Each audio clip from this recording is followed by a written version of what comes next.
Programme मध्य मुकाबले में खुशामदीद। मैं हूं रबिया एहसन और मेरे साथ मौजूद है आमिर मतीन और रऊफ क्लास्टा। और आज के प्रोग्राम में जिन टॉपिक्स पे हम बात करने जा रहे हैं उसमें सबसे पहले ऑपोजिशन का सख्त सियासी जोड़तोड़, हुकूमत के दांतों पर पसीना उतर आया। ऑपोजिशन ने तहरीके अदम एतमाद के लिए तैयारियां मुकम्मल कर ली। बिलावल भी अपने लश्कर के साथ इस्लामाबाद की जानिब बढ़ने लगे। इमरान खान चौधरियों को मनाने के लिए परेशान, मुनिस इलाही से 1-on-1 मुलाकात पर मजबूर। क्या चौधरी विकेट की दोनों जानिब खेल रहे हैं? इसके ऊपर बात करेंगे। इसके अलावा बात करेंगे पार्लियामेंट की तज़ीन व आराइश में नाकिस मटीरियल के इस्तेमाल का इंकशाफ। चेयरमैन पब्लिक अकाउंट्स कमेटी ने इसका नोटिस ले लिया। OIC कॉन्फ्रेंस के लिए 70 करोड़ रुपए लगाए जा रहे हैं। ख्वाजा आसिफ का इंकशाफ। पार्लियामेंट की तज़ीन व आराइश कॉन्फ्रेंस के लिए या फिर अदम एतमाद को रोकने के लिए रुकन कमेटी सेनेटर मुशाहिद हुसैन ने अहम नुक्ता उठा दिया। इसके अलावा बात करेंगे प्रोग्राम मध्य मुकाबले में वज़ीर-ए-आज़म इमरान खान की तरफ से बरामदात के बताए हुए आदाद शुमार पर तबसरा। मुशीर बराए तिजारत अब्दुल रज़ाक दाऊद के तर्जुमान ने आदाद शुमार पर वजाहत जारी कर दी। आमिर साहब, सबसे पहले मोस्ट इंपॉर्टेंटली जो पॉलिटिकल सिनेरियो चल रहा है उसके ऊपर बात करने की ज़रूरत है और कुछ देर में हाफिज़ अब्दुल्ला हमारे साथ लाइन पे मौजूद होंगे। लेकिन उससे पहले ये जो वजाहत आई है मुशीर बराए तिजारत अब्दुल रज़ाक दाऊद के तर्जुमान जो हैं उन्होंने आदाद शुमार के ऊपर जो अपना मौक़िफ़ दिया है वो ज़रा बताइएगा, उसके ऊपर आपकी क्या जी, ओपिनियन है? बड़ी अच्छी बात है कि उन्होंने इस चीज़ को हमारे प्रोग्राम के उसको नोटिस किया और अपनी वजाहत फरमाई। तो वजाहत की मैं वजाहत कर देता हूँ। पहले उनकी वजाहत मैं उनकी वजाहत बताऊँ। प्राइम मिनिस्टर ने अपनी स्पीच के अंदर ये कहा था कि हमारी एक्सपोर्ट्स जो है 38 बिलियन डॉलर हो गई। बिल्कुल। तो मैंने अपने प्रोग्राम में यहाँ पे कहा उससे अगले दिन कि प्राइम मिनिस्टर को थोड़ा सा ट्विस्ट किया गया है, फैक्ट्स को, फिगर्स को मिसलीड किया गया है कि 31 बिलियन डॉलर की रज़ाक दाऊद साहब ने खुद फरमाया है कि एक्सपोर्ट्स हुई हैं। और वो ये उसमें एक थोड़ी सी ट्विस्ट ये थी कि एक्सपोर्ट्स जब जनरली बताई जाती हैं वो गुड्स की बताई जाती हैं। तो कॉमर्स मिनिस्ट्री की तरफ से वजाहत ये आई कि जनाब 31, आप सही कह रहे हैं कि गुड्स की जो एक्सपोर्ट्स हैं 31 बिलियन की हैं और 7.5 बिलियन की सर्विसेज की हैं बजट के अंदर। और जब भी एक्सपोर्ट्स का जिक्र आता है तो गुड्स की एक्सपोर्ट्स बताई जाती है या कहा जाता है गुड्स एंड सर्विसेज की एक्सपोर्ट। जब आप 38 बिलियन डॉलर्स की एक्सपोर्ट्स कहते हैं तो समझा जाता है कि गुड्स की है। तो मैंने सिर्फ वजाहत, मैंने भी उनकी प्राइम मिनिस्टर की उसकी वजाहत की थी और ये उनकी वजाहत में भी यही चीज़ है। और ये अगर दिखा सकें, रज़ाक दाऊद साहब का खुद स्टेटमेंट में भी यही बात उन्होंने खुद ही कही थी कि अच्छा, ये बहरहाल बड़ी अच्छी बात है। ये इवन 31 बिलियन डॉलर की भी जो एक्सपोर्ट्स हैं बहुत अच्छी खबर है, क्योंकि इनको 24 के करीब मिली थी और ये 25 से नहीं हमारी एक्सपोर्ट्स बढ़ रही थी। और अभी कह रहे हैं कि एक्सपोर्ट्स सिर्फ टेक्सटाइल की 26 बिलियन तक की हो जाएंगी इस साल के आखिर तक। और बल्कि मैंने चेक भी किया स्टैटिस्टिकल डिपार्टमेंट से, तो उन्होंने कहा जी 8 माह की जो कल शायद उसके अदाद शुमार आए हैं तो 20 बिलियन डॉलर की जो है ना एक्सपोर्ट्स आ रही हैं। तो 4 महीने के हिसाब से 31 के तरफ ही जा रहे हैं, मगर सर्विसेज को अलहदा किया जा रहा है। ये तो बड़ी अच्छी बात है कि 31 बिलियन डॉलर की एक्सपोर्ट्स हो रही है, अच्छी वाली बात है। मगर जो वो बुरी बात है ना, वो प्राइम मिनिस्टर को नहीं बताते। बुरी बात ये है कि जो इम्पोर्ट्स हैं वो पाकिस्तान की तारीख में इतनी कभी खौफनाक नहीं बढ़ी कि वो 70 और 75 बिलियन डॉलर के करीब क्रॉस कर रही है। और जब इन्होंने बहुत ज़्यादा वावेला मचाया था कि पाकिस्तान की तारीख में, इससे पहले नून लीग के दौर में जब उनकी 24-25 बिलियन डॉलर की एक्सपोर्ट्स थी तो इंपोर्ट्स 55 बिलियन डॉलर की हो गई थी। तो वो गैप जो था आप देख रहे हैं ना, 25 और वो 25 से 30, 25 से 35 बिलियन डॉलर का गैप था। इनका जो गैप आ रहा है, ट्रेड गैप इंपोर्ट और एक्सपोर्ट के दरमियान में, वो 40 से 45 का है, जिसकी वजह से अगेन प्राइम मिनिस्टर ने अपनी स्पीच में बड़ा ये पुराना माजी का जब वो बताते हैं कि जी हमें जब दे गए थे तो 19 बिलियन डॉलर का करंट अकाउंट डेफिसिट था। तो इस ट्रेड गैप की वजह से अब हमारा जो करंट डेफिसिट है वो 20 बिलियन डॉलर की तरफ जा रहा है, जो कि पाकिस्तान की तारीख में इतना कभी नहीं हुआ। और ये मेरे फिगर्स नहीं है, ये हफीज़ पाशा साहब के फिगर्स हैं कि जनाब ये 1900 को भी क्रॉस, 1900 तकरीबन पक्का जा रहा है, 20 उसको भी क्रॉस कर गया है। तो 3 डेफिसिट्स होते हैं जो पैमाने इन्होंने शुरू में वादा कहा था जी हम आम आदमी को तकलीफ पहुंचाएंगे मगर हम मैक्रो ठीक कर देंगे, ये मैक्रो फिगर्स होते हैं ना, आम आदमी में इसमें इंटरेस्टेड नहीं होता। मगर अभी तीनों इनके जो डेफिसिट, फिस्कल डेफिसिट जो है, जो बजट का डेफिसिट होता है, वो भी ये कह रहे हैं कि जनाब ये जो इन्होंने ऑयल और बिजली की कीमत कम की है तो ये कह रहे हैं 6.9 भी एक रिकॉर्ड है। बाकी लोग डर रहे हैं कि इसको भी क्रॉस कर जाएगा कि ये जब ये इन्होंने वादा कर लिए कि अगले जून तक नहीं करेगा तो जो भी हुकूमत आएगी बाहर पहले 95 से 100 बिलियन बैरल जो था वो $100 पे चला गया था, अब वो 110 को टच कर रहा है। और अगर ये यूक्रेन का मामला चलता रहा तो ये पता नहीं कहाँ पे जाके ये डॉलर की कीमत रुकेगी। तो इसको सारे को सस्टेन करना और इसके इकोनॉमी के ऊपर क्या असरात पड़ेंगे, तो हम ये तासुर जो दिया गया था कि हम मुश्किलात से निकल आए, मुश्किलात से बिल्कुल नहीं निकले, मुश्किलात में भी हैं। ठीक है। अच्छा, coming to the political scenario, हमारे साथ मौजूद हैं हाफिज अब्दुल्ला, JUIFA के तर्जुमान PDM हैं, और इनसे पॉलिटिकल सिनेरियो पे इनपुट ले लेते हैं। आमिर साहब, आप कुछ कहना चाहेंगे सबसे पहले?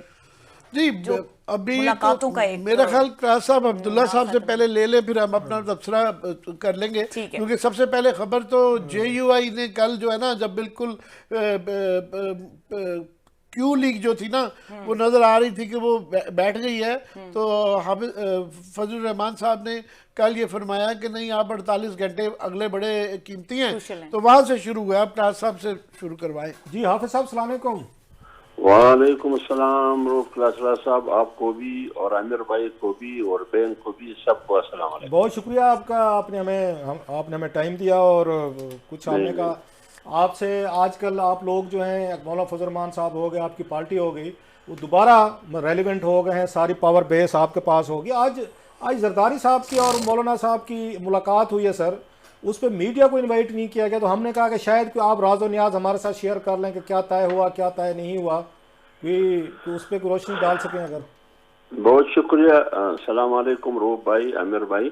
देखिए, बात यह है कि अगर हम वो क्या कहते हैं, फिल्म चलाने से पहले ही फिल्म की पूरी स्टोरी और कहानी आपको बता दें तो फिर फिल्म का क्या फायदा यार। थोड़ा आप भी थोड़ा रहम करें हम न, कुछ आप भी तो हम पे हाफिज साहब रहम करें, हमने भी कुछ ना कुछ बेचना होता है, कोई हमारी भी दुकानदारी है, कोई हट्टी हमने भी खोली हुई है सर, कोई इसकी। अच्छा चले ट्रेलर चला दे। चले सर, अभी ट्रेलर तो चल रही है ना, तो अच्छा 2 दिन से चल रही है। अभी नंबर्स पूरे हो गए, क्योंकि मेन चीज इसी पे आ रही है कि मौलाना साहब ने कल कहा उन्होंने कि 48 आवर्स में हम कोई ना कोई हम कोई यहाँ पे करेंगे, कोई नंबर्स पूरे हो गए हैं आपके? देखिए क्लासरा साहब, बुनियादी तौर पर बात यह है कि इस पर तो पहले में गोइयां हो रही थी कि अपोजिशन जमातें एक पेज पर नहीं है जी, लेकिन आज मेरे ख्याल में ये पूरी मीडिया और पूरी कौम को ये यकीन हुआ कि अपोजिशन ख्वाह PDM का हिस्सा हो या न हो, वो एक पेज पर है, 1 पॉइंट एजेंडा है, वो है तारीख अदम एतमाद। और अगले जब तारीख अदम एतमाद कामयाब होगा, जो भी हुकूमत आएगी, फिर 1 पॉइंट एजेंडा होगा, साफ और शफाफ इलेक्शन, इसके अलावा और कुछ भी नहीं। तो जहाँ तक मौलाना फजल रहमान साहब ने आपने बात की 48 घंटों की, वो बात ये थी बुनियादी तौर पर कि मौलाना साहब ने कहा, मीडिया के कुछ अहबाब से अनऑफिशियली बात करते रहे कि हम कोशिश करेंगे कि असेंबली इजलास रिपोजिशन के जरिए कॉल करें, और फिर उसके बाद अगला कदम हमारा क्या होगा वो इजलास तलब करने के बाद फिर हम शो करेंगे।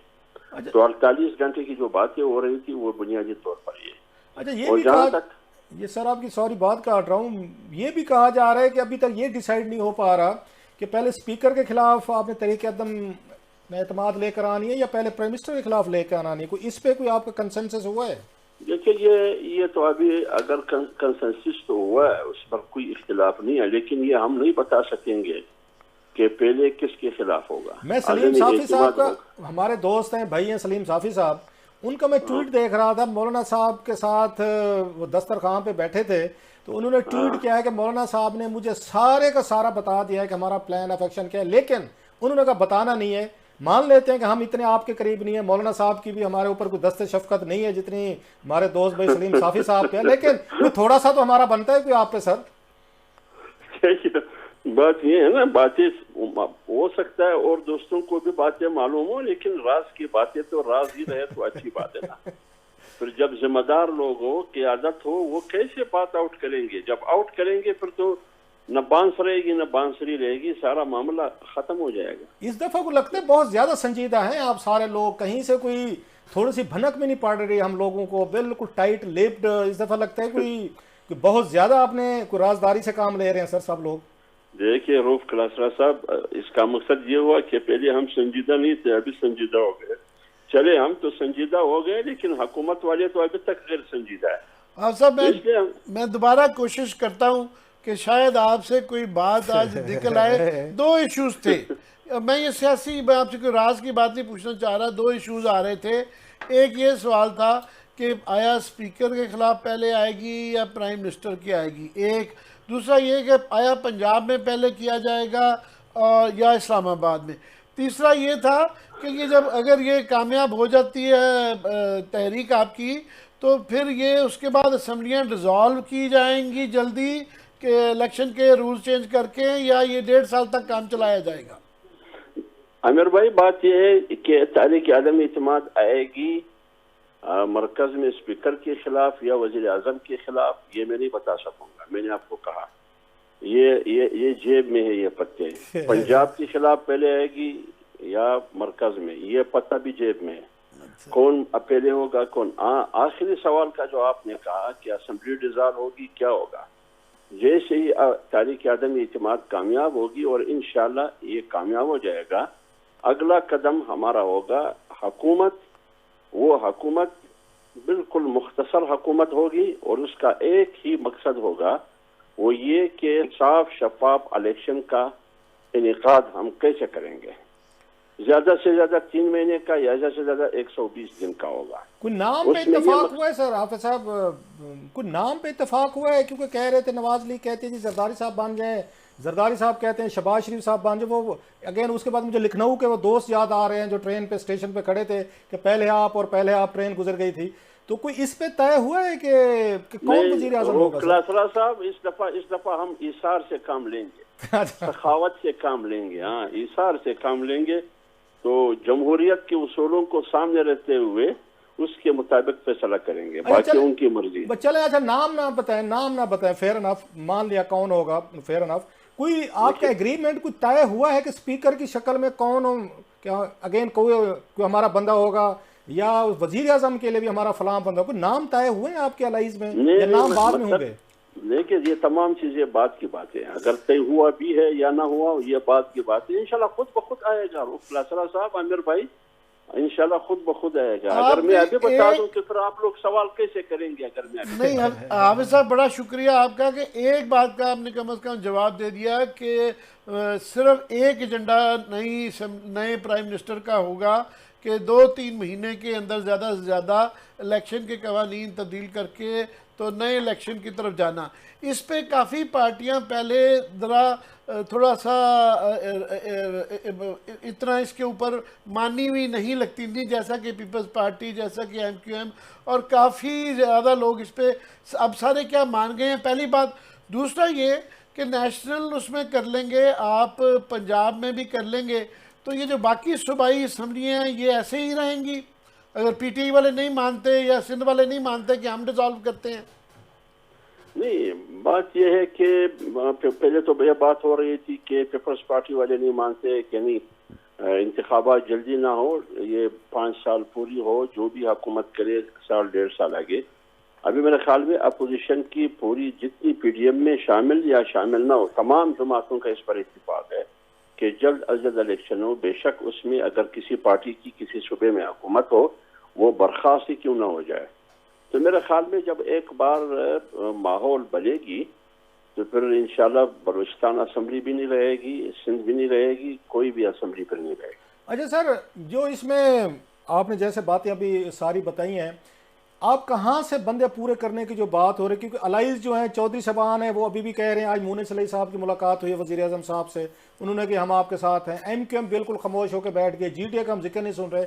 अल्टीमेटली ऑप्शन फिर वही रह जाता है कि 15-20 बंदे आपने अगर तोड़ने हैं तो वो हुकूमत के PTI के तोड़े जाएँ। तो आप तोड़ चुके हैं, और अगर आप तोड़ेंगे तो कल को मॉरल थोड़ा सा क्राइसिस नहीं पैदा होगा कि लोग क्वेश्चन करेंगे कि आपने फ्लोर क्रॉसिंग की है और आपने बंदे तोड़ के ब्राइब करके उनको आपने वहां पे वजीर आजम को हटा दिया है, तो आपके लिए मसला नहीं होगा थोड़ा सा इसको जस्टिफाई करना? हम नहीं तोड़ेंगे। हमारी फर्स्ट प्रायोरिटी तो यही थी कि हम उनकी इत्तेहादियों के पास जाएंगे कि भाई एक तरफ इमरान खान और उनकी हुकूमत है, दूसरी तरफ कौम और मुल्क है। आप बताइए 3.5 पौने 4 साल हो गए, मुल्क को क्या मिला, कौम को क्या मिला? क्या दावों और वादों से एक आप बता सकते हैं? कल आपने मुस्तकबिल की सियासत करनी है, मुल्क की और कौमी मफाद को देकर फैसले करने, तो आप फैसला करें इमरान खान आपकी तरजीह है या मुल्क और कौमी मफाद आपकी तरजीह है। कल आपने इलेक्शन में जाना है, तो इसलिए हमने उनको रिक्वेस्ट की कि भाई आइए मुल्क को फर्स्ट प्रायोरिटी रखे और कौम को फर्स्ट प्रायोरिटी रखे। तो वो क्या कहते हैं, तो उन्होंने क्या जवाब दिया अलाइज ने आपको, क्यू लीग ने, एमक्यूएम, जीडीए ने?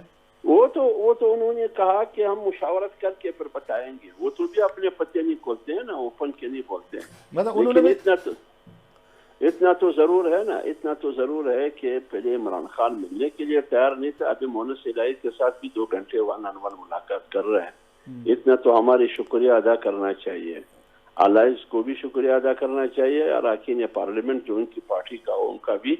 और जहाँ तक आपने बात की कि कहाँ से पूरे करेंगे, बाकी इनके पार्टी के बहुत दर्जनों लोग हैं वो नाराज है पार्टी से, वो आइंदा पीटीआई की टिकट पर लड़ने के लिए तैयार नहीं है, उन्होंने सियासत करनी है। लिहाजा यूसुफ रजा गिलानी कैसे कामयाब हुए, यही अलाई उनके साथ थे। इंशाअल्लाह उसमें फर्क है हाफिज साहब, उसमें फर्क है जरा, वो गिलानी साहब वाला इसलिए फर्क है कि उस वक्त ये जो आगे बैलेटिंग हो रही थी सीक्रेट बैलेटिंग थी। आपकी दफा तो सीक्रेट बैलेटिंग नहीं होनी है, आपकी दफा तो हेड काउंट होंगे, खड़ा होना पड़ेगा। तो आप समझते हैं कि 15-20 लोग ऐसे हैं पीटीआई में बहादुर ब्रेव हार्ट्स, शेर जवान, जो खड़े हो जाएंगे और कहेंगे कि हम इनके वजीर आजम के खिलाफ वोट दे रहे हैं? कोई आपको एश्योरेंस है ऐसी? इंशाल्लाह नूर आलम जैसे लोग आपको दिखाई देगी। अच्छा, नूर आलम साहब जैसे 20 लोग हैं आप कह रहे हैं? मतलब मैंने आपको बता दिया, नूर आलम जैसे लोग होंगे जो दिखाई देंगे। नहीं, नूर आलम साहब ने आपको अश्योर करवाया है कि वो वोट वजीर आजम के खिलाफ देंगे? नहीं श्योर वो मैं नहीं कह सकता हूँ क्या मैं यकीन दिलाया या नहीं दिलाया। मैंने आपको मिसाल नमूने के तौर पर बताया कि कितने लोग हैं पीटीआई के अंदर इनकी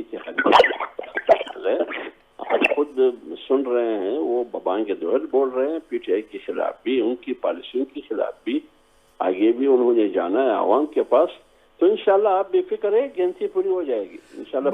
आखिरी सवाल हाफिज साहब कि हमारे तजर्बे ने देखा और माजी में भी कभी नहीं हुआ कि कोई भी पार्टी के मेंबरान जो हैं ख़ास तौर पे वो इस बात पे इंटरेस्टेड हों कि सबने अपना वक्त पूरा ना करें। हर कोई ज़्यादा से ज़्यादा टाइम अपने 5 साल पूरे करने चाहता है, पहली बात। दूसरा ये है कि मुझे नहीं समझ आ रही कि केपी में उनकी काफ़ी अक्सरियत है पीटीआई की, वो गवर्नमेंट कैसे गिराएंगे? और पीपल्स पार्टी ने अभी तक ये नहीं कहा कि वो अपनी हुकूमत को सिंध के अंदर जो है गिराएंगे, बल्कि उनसे जब पूछा गया 1-2 दफ़ा उन्होंने इनकार किया है कि हम अपनी गवर्नमेंट सूबे की नहीं गिराएंगे। तो ये भी एक नई सूरत हाल होगी। कानून में इजाज़त है पर आज तक हुआ नहीं कभी ऐसे। इस सिलसिले में अमीर भाई, इस सिलसिले में बात यह है, हमारी लायर्स की वकला की एक टीम पैनल बैठी है, इन तमाम नुकात उनके सामने कि अगर यहाँ से हमें ज़क किया जाता है तो हमने क्या करना है, यहाँ से अगर मुश्किल पैदा होती है तो हमें हिफ्ज़ मा तक़द्दम क्या करना है। ये तमाम चीज़ें हमारी जो वकला और लायर्स की जो माहिरीन हैं वो बैठे हैं, इन तमाम नुकात को उन्होंने सामने रखा हुआ है, तो इंशाअल्लाह अज़ीज़ इन सब का सच जवाब किया जाएगा। बहुत शुक्रिया हाफिज़ साहब, आपने बड़ा डिटेल से हमारे साथ अपने व्यूज़ शेयर किए और आपको आने वाले दिनों में भी रिक्वेस्ट करेंगे, आपसे बात होती रहेगी। बहुत शुक्रिया आपका। जी, ब्रेक का वक्त हो रहा है और ब्रेक के बाद डिस्कस करेंगे इस तमाम गुफ्तगू को भी, और इसके अलावा चेयरमैन पब्लिक अकाउंट्स कमेटी ने किस चीज़ का नोटिस लिया है, क्या डिस्कशन हुई, उसके ऊपर भी बात करेंगे। हमारे साथ रहिए।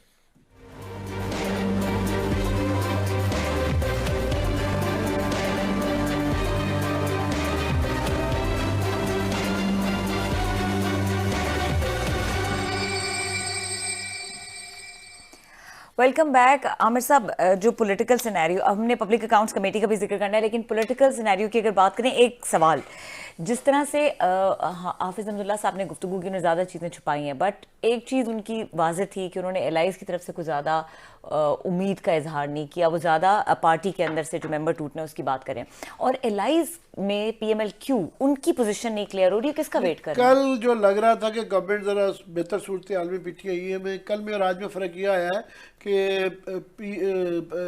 गुजरात के चौधरियों ने पैंतरा बदला है। और मैं समझता हूँ पाकिस्तान की तारीख में सबसे बड़े सियासी अपॉर्चुनिस्ट, मौका प्रस्त जो है ना, वो ये गुजरात के चौधरी हैं। अब ये देखें, ये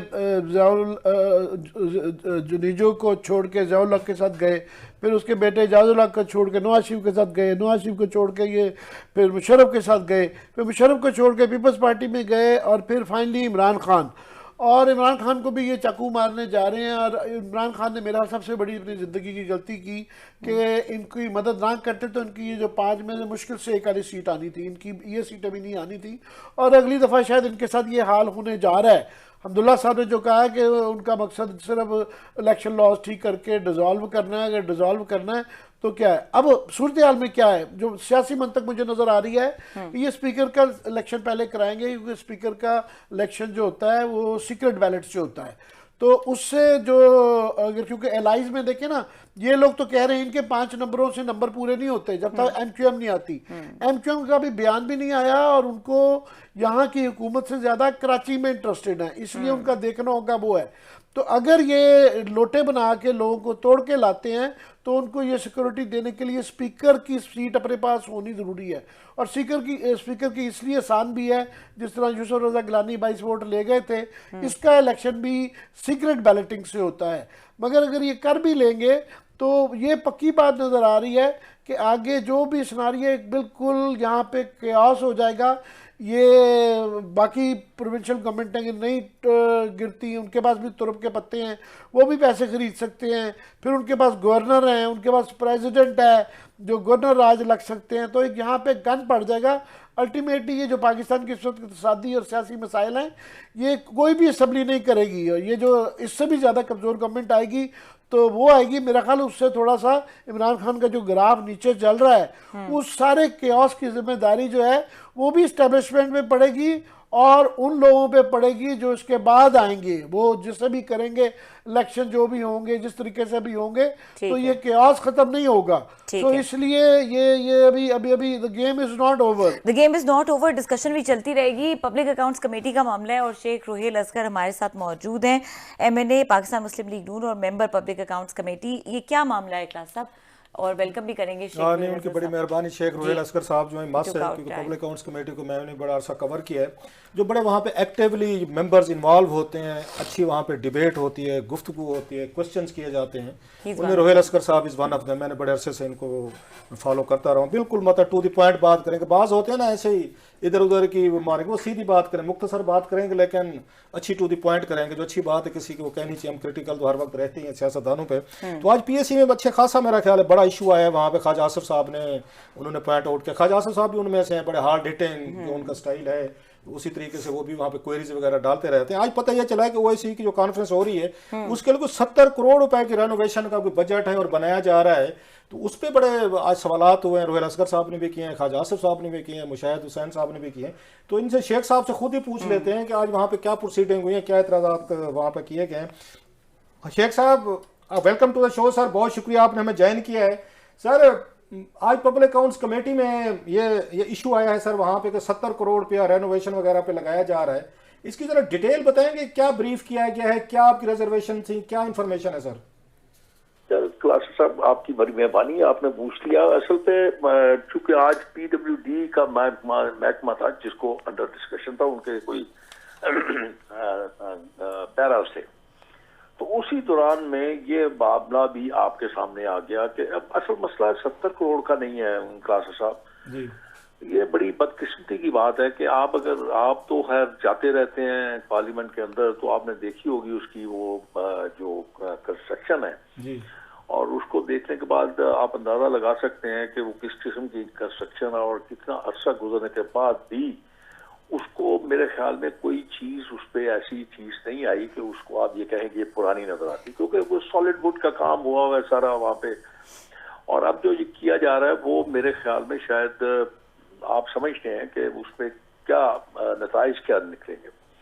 बात तो ये है कि जो हेरिटेज है आपकी, आप उसको संभाल के रखते हैं ना, कि उसको आप तबाह करते हैं, यानी कि आप अपने हाथ से उसको तबाह कर रहे हैं। उस बिल्डिंग को या आप कह लीजिए इंस्टीट्यूशन को आप तबाह कर रहे हैं। और उस पर क्या खेल किया जा रहा है मुझे उसका कुछ लेना देना नहीं है, लेकिन मैंने भी एक बात वहाँ पे अर्ज की थी कि अगर आपने इस किस्म की कॉन्फ्रेंसेस करनी है तो आपके पास दो बड़े प्रीशियस किस्म के हॉल्स मौजूद हैं। एक आपका कन्वेंशन सेंटर है, दूसरा आपका स्टेटमेंट बिल्डिंग है आपके पास, तो आप वहाँ पे ये चीजें कर सकते हैं। पार्लियामेंट को पार्लियामेंट के लिए रहने दें ना, आप क्या इसको आप आपने खिलौना बना लिया, कभी आप कुछ करते हैं यहाँ पे, कभी आप कुछ करते हैं यहाँ पे। तो मेरे ख्याल में वो खासा एक, और ये नहीं है कि किसी एक जमात ने इस इशू पे बात की थी, क्रॉस द बोर्ड सारी बात हुई है, बल्कि जो हुक्मरान जमात के लोग थे उन्होंने भी इस पे खासी लहदे की है कि ये तरीका ठीक नहीं है। बल्कि उन्होंने तो यहाँ तक कहा था कि भी आप हुकूमत से बात कीजिए, स्पीकर से बात कीजिए जो कस्टोडियन है इसका। और ये कोई मतलब अजीब सा, मतलब आप समझ सकते हैं कि कोई अजीब सा ये काम सिलसिला शुरू हो गया। जो चीज ठीक करने वाली है उसको आप ठीक नहीं करते, और जो ठीक है उनको आप बर्बाद करते जा रहे हैं। तो इस पे बात हुई। ये सर सेनेटर मुशाहिद हुसैन, ये सैयद साहब का आपको पता है बड़ा विटी और बड़ा इंटेलिजेंट कमेंट करते होते हैं, तो उन्होंने भी आज वहाँ पे मीटिंग में उन्होंने बड़ा एक इंतहाई एक शार्प उन्होंने कमेंट किया कि ये जो सारी रेनोवेशन कराई जा रही है ये कॉन्फ्रेंस के लिए कराई जा रही है या तरीके अदम एतमाद को रोकने के लिए की जा रही है, ताकि बताया जाए कि हाउस तो फारिग नहीं है। तो क्या इस पे आपकी क्या ऑब्जर्वेशन है सर, डू यू एग्री? नहीं क्लासर साहब, आप ये देखे ना, वो हमारी पंजाबी एक मिसाल है, बकरे की माँ कब तक खैर बनाएगी, वो नहीं है। अगर आप रिक्विजिशन देते हैं तो वो आपको कानूनी तौर पे नहीं, आईनी तौर पे आपको 14 दिन के अंदर अंदर इजलास बुलाना है। ओआईसी की मीटिंग हो या कॉमनवेल्थ की मीटिंग हो या वर्ल्ड बैंक की मीटिंग हो, फिर तो आपको वो इजलास बुलाना पड़ जाएगा, क्योंकि वो तो एक कॉन्स्टिट्यूशन लाइक है ना जी, शिक है। तो उसका तो मेरे ख्याल में इसमें ऐसा नहीं है। वहाँ जरा मजा जरा तो बात की जा सकती है ये बात, लेकिन उसको आप रोक नहीं सकते, और उसको रोकने का ये तरीका नहीं है। मतलब जैसे मैंने आपको मैंने मीटिंग में भी ये बात की थी कि अब आप जाइए, जाके कन्वेंशन हॉल में आप कीजिए, आप उसको इस्तेमाल कीजिए। इसके लिए बड़ा बहुत अच्छा और बड़ा जबरदस्त हॉल है कन्वेंशन हॉल जो है, उसको तो आप तो आखिर पे सर इसका ये फैसला क्या हुआ फिर, क्या मतलब बात कहाँ पे ठहरी कि क्या करेंगे इसके बाद? ये हुआ था कि कस्टोडियन को इसके ऊपर कहा जाएगा कि ये चीज जो है इसको बंद किया जाए, ये चीज खराब की जा रही है, इसको दुरुस्त नहीं किया जा रहा, ये उसकी आड़ में खराब किया जा रहा है। और फिर ये पैसा जो है वो सुनने में आया, मुझे नहीं पता, मैं तो देखा कि ये उनकी फॉरेन ऑफिस की वजह से ये काम सारा चल रहा है। ऑफिस फॉरेन ऑफिस ये काम कर रहा है, लेकिन चूंकि प्रेमिसेस जो है उसका कस्टोडियन तो अब स्पीकर होता है। स्पीकर जब तक इजाजत नहीं देगा वहां तो एक दिन का भी आप नहीं हिला सकते। तो ये मेरे ख्याल में ये ज्यादती हो रही है। तो आपने मेरा ख्याल है ये कमेटी ने फैसला किया, पब्लिक अकाउंट्स कमेटी ने, कि शायद कौमी असम्बली के वो सेक्रेटरी जो है, चेयरमैन सीडीए जो है, उनको बुलाया जाए अगली मीटिंग में, वो बुलाया जी, उनको बुलाया जी, सेक्रेटरी अपना चेयरमैन सीडीए को बुलाया, उसको आपके जो है फॉरेन सेक्रेटरी को बुलाया, और साथ में असेंबली के सेक्रेटरी को बुलाया नेक्स्ट मीटिंग में। बहुत शुक्रिया शेख साहब, आपने हमारे साथ बात की, thank you very much ji, बहुत शुक्रिया आपका, थैंक यू सर। जी क्लास साहब, आमिर साहब से मेरा ख्याल है कोई ये बात ये है कि ये बड़ा पुराना ब्रेक के लिए कहा जा रहा है, अगर इजाजत है तो ब्रेक ले लेते हैं, फिर उसके बाद क्विकली आपका कमेंट लेंगे जी, इसके ऊपर मजीद डिस्कशन करते हैं आफ्टर द ब्रेक।